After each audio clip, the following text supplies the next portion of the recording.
E pra të nderuar miqtë e mi, ja ku po ritakohemi sërish me mua Tirona Lilin, pikërisht këtu në kanalin Monitor TV për të sjellur pranë jush reagimet, ngjarjet dhe lajmet më të fundit.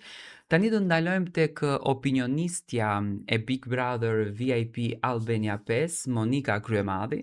Në fakt dua ta përgëzoj dhe ta përuroj përzemërsisht, nga që natën e mbrëmshme ka shkëlqyer. Do me thënë që ndrimi i saj, opinionet e saj, tregonin sikur Monika ka qenë pjesë e këtij projektit me vite të tëra.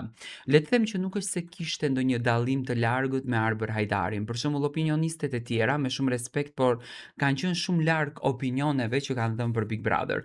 Ndërsa Monika Kryemadhi ka bërë një analizë shumë interesante, domethënë ka qenë shumë e saktë dhe e pikt në atë që ka thënë, ka qenë ideale për mendimin tim.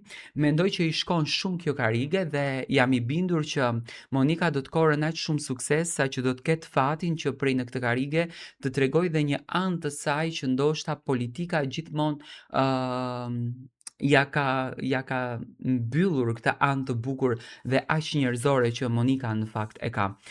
I lumtur që pash Monika Kryemadhin, por gjithsesi dhe Monika Kryemadhi është shumë e lumtur për këtë rrugtim të bukur dhe për këtë rikthim në fakt në sken të Monikës. Monika ka reaguar përmes një postimit duke falenderuar për mundësinë për të qenë për herë të parë pjesë e formatit Big Brother në rolin e opinionistes, të cilin e cilëson si një eksperiencë të re dhe shumë të veçantë. Ajo shpreh mirënjohje ndaj publikut për mesazhet dhe mbështetjen e treguar, si edhe ndaj skuadrës së Big Brother për profesionalizmin dhe për kushtimin. Kryemadhi e përshkruan këtë angazhim si një kapitull të ri, ku çdo hap përbën një mësim, ndërsa uron suksese të mëtejshme të gjithë ekipin të formatit në krye me Ledion Liço.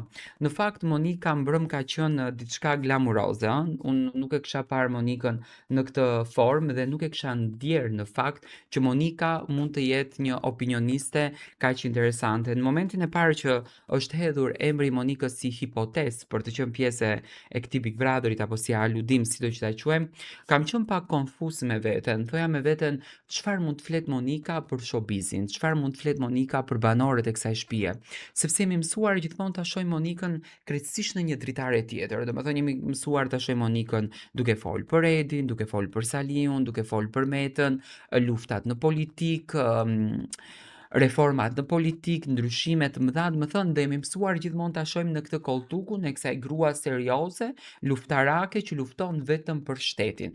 Por tani do të thonë shohim një Monikë krejt tjetër, shohim një Monikë që natën e mbrëmshme realisht mua më ka pasionuar. Unë uroj që gjithmonë kështu të kalon Monika dhe këtë kapitullin e bukur të jetës së saj ta jeton, sepse mendoj që edhe për opinionistët është një mundësi që nuk kthehet më dhe uroj me zemër që ta shijon këtë rrugtim të bukur, ashtu siç edhe Arber Hajdari që pa diskutim natën e mbrëmshme ka shkëlqyer, nuk kam koment për Arbrin.